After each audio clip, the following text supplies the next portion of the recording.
Hi, I'm Brian from Simply Brian Enterprises and welcome to my channel.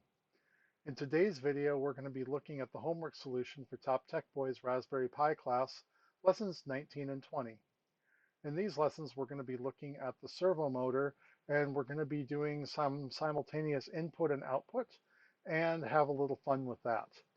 As usual, we're going to take a look first at the hardware, run the program, and then take a look at the code.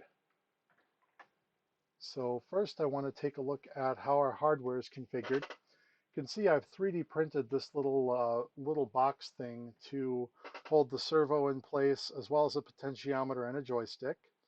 And then I have everything wired up to go back. The analog inputs go to my ADC back here. The push buttons and the servo controls go back to GPIO on the Raspberry Pi. And so let's go ahead and run this program and we'll kind of see what it's doing here. So we'll go here.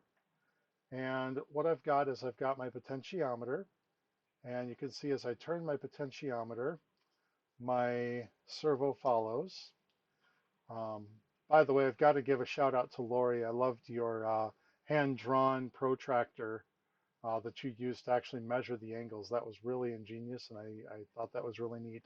I didn't go that far. I didn't get that fancy, but you can kind of see here we're just moving back and forth, and the servo is approximately following my potentiometer. Now I have to say approximately because as much fun as these little SG90 servos are, they are cheaply made and they don't always do what they're told to do.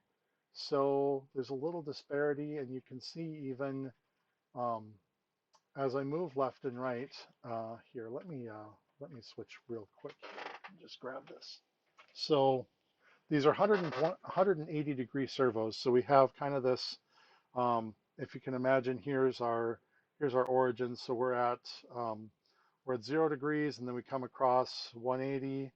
Actually, that's backwards on the video, isn't it? Let's go the other way. There. That looks right.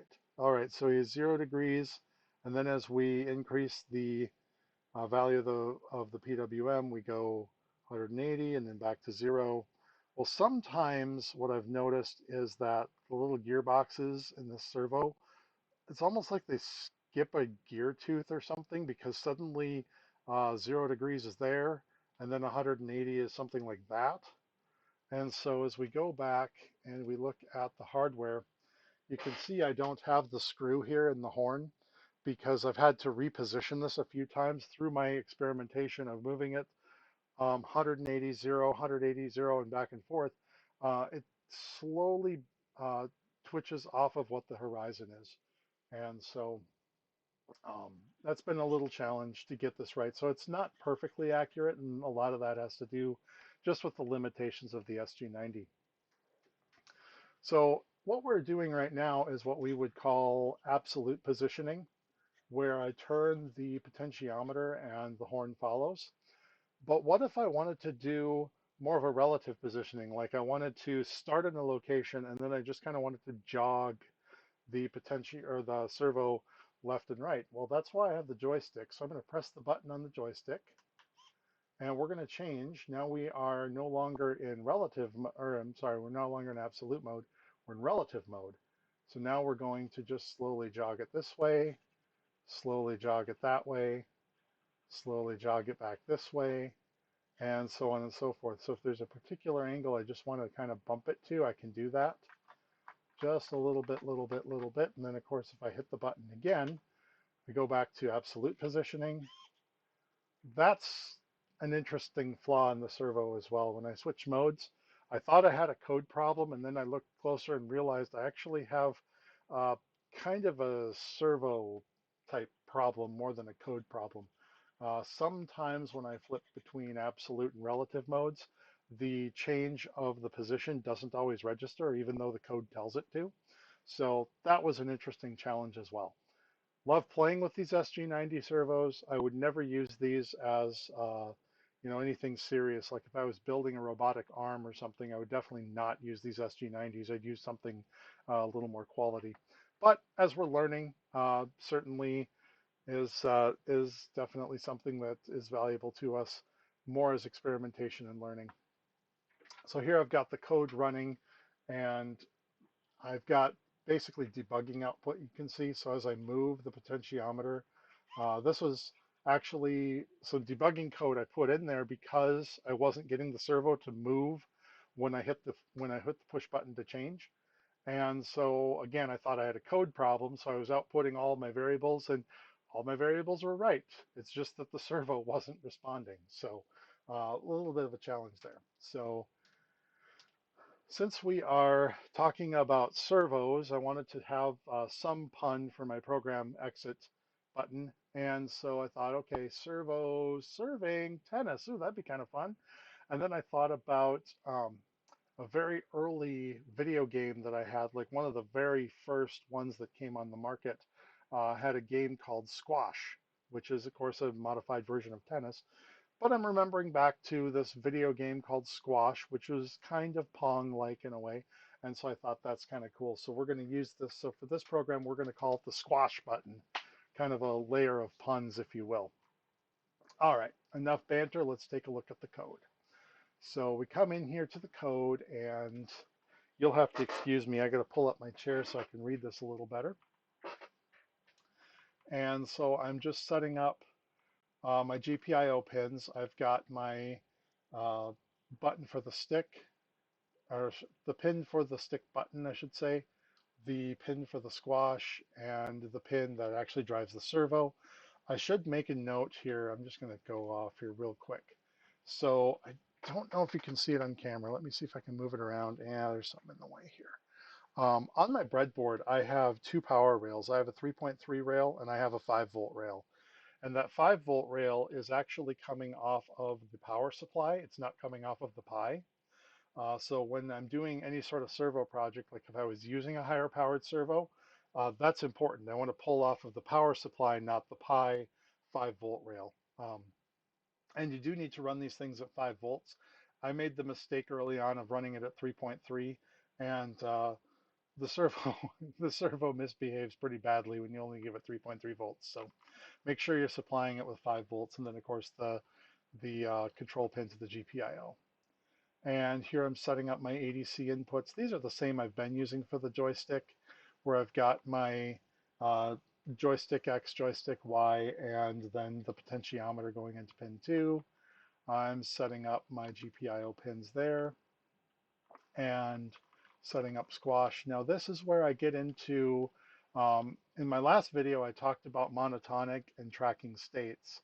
And as we're doing more of these simultaneous input, simultaneous output, I need to do more time.monotonic kind of things. So I'm doing a lot of state tracking, previous delays, those kind of things that all play into the way to do a monotonic time loop sort of thing. Setting my servo frequency, starting my PWM, always starting at 0. This is my absolute flag. So which mode am I in? Am I in absolute positioning or relative positioning? Um, and then I'm starting off just putting in my base values for the PWM. I'm also defining an angle. So we're going to go here. So we're going to get into the loop here. And so we're doing a monotonic loop again, so we don't stop. We just run, run, run, run, run. There's no sleep here to wait for input. We're constantly reading input and constantly writing output.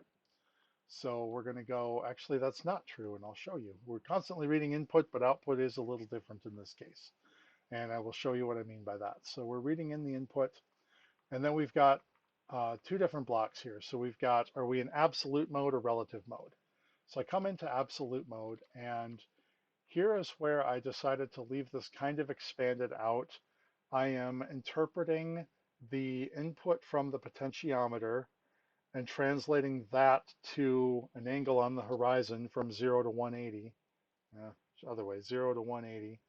And then translating that to the PWM value on the servo. So I kind of did this lengthy, weird math thing to figure out how to translate the input of the potentiometer to an angle. And yeah, so what I found is that my potentiometer value, if I'm If I'm at 0 degrees on the left, that gives me a value of about 48. And if I go to the right at 180 degrees, that gives me a value of about 215. So that's my range. And then, um, so what I'm doing is I'm taking this value, I'm taking 215 minus 48. So there's my range from basically 0 to 180. And I'm dividing 180 by that factor, which this comes out to about 1.07. And I could have just left 1.07 in there, but I kind of wanted to show how this math works. And then I'm taking that value and then I'm subtracting 48, so that adjusts it. So that way it reads in when this is 48, it's translating that to the angle and then subtracting 48, so we actually get a value of 0. Then I have to work with boundaries. If I am less than 0, I can run into a divide by 0 issue here. So I'm actually setting that to 1. So whether it's actually at 0 degrees or like a negative 30-ish, this is all going to read the same value. Same if I go to 180 or higher. If I kind of do that, it's going to register that as 180. It basically hits its limit and it can't go any farther. And that's actually to protect the servo, because the servo can only go to 180. If I try to feed it a PWM value that's higher, it really doesn't work. And then I'm working on now translating that to PWM. So I'm taking my, let's see here, 180 divided by the angle. That gives me again that gives me my multiplication factor, or in this case, my division factor, because then what I'm doing is I'm taking 10 divided by that. And the reason that number is 10 is because that is the difference between 2 on the 0. If I do a PWM of 2 on the servo, that gives me 0 degrees. PWM of 12 gives me 180. So that's where that number 10 comes from. That's the difference. So basically, I'm just translating how the angle lays out on the servo, 2 versus 12. So that's what that's about. And then this is kind of interesting. So I really like this 3D printed idea, but I built it in a way that all the wires go to the backside, and therefore this servo is actually 180 degrees off center. So it's interesting because 0 degrees is actually 12 and 180 is 2. So I have to do a 12 minus so I can invert the value of the output PWM. And then I'm going to skip this for a second and come right back to this. So if, so this little thing right here, I'm taking the absolute value of the current value minus the previous value.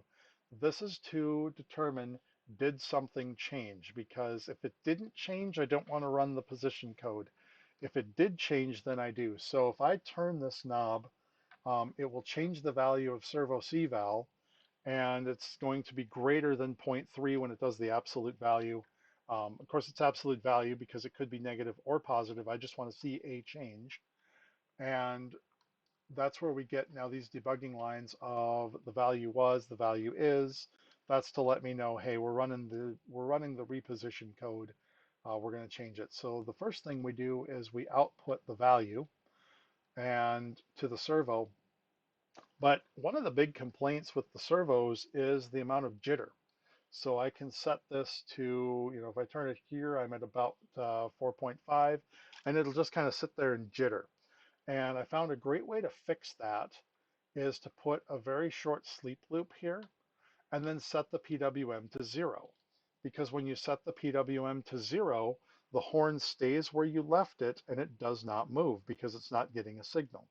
And so this is a really simple way to fix the jitter problem that so many people are encountering with the servos.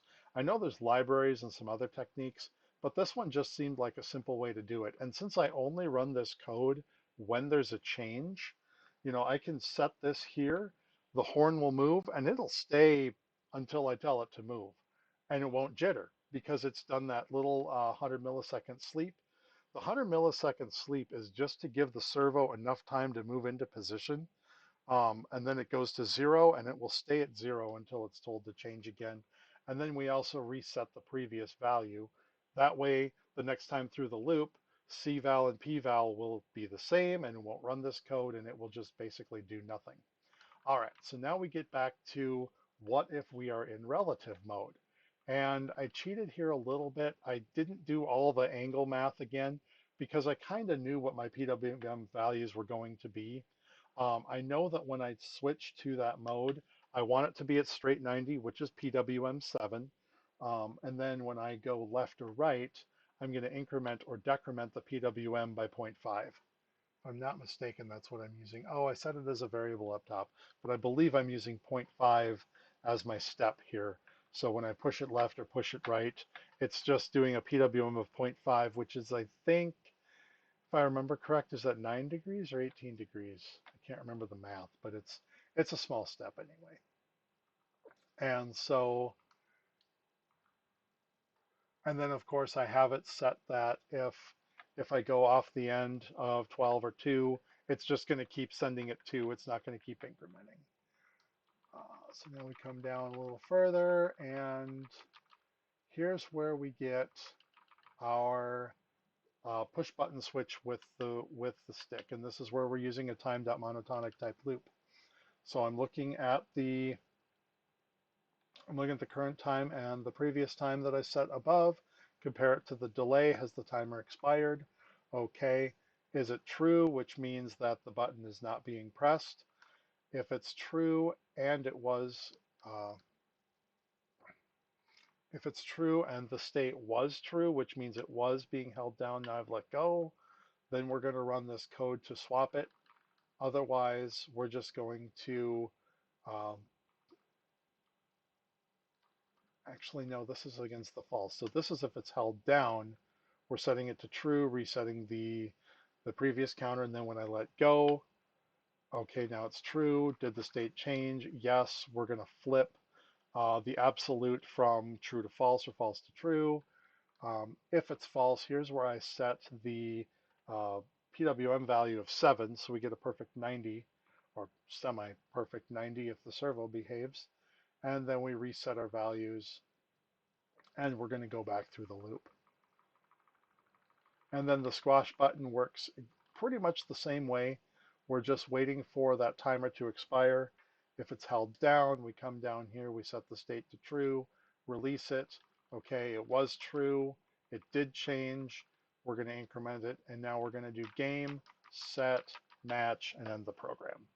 So that might have seemed like a little much, and the code is definitely getting a little more complex. But I wanted to be able to accurately adjusted absolute position, do kind of that relative jog back and forth, and then use the push button to swap between the two modes.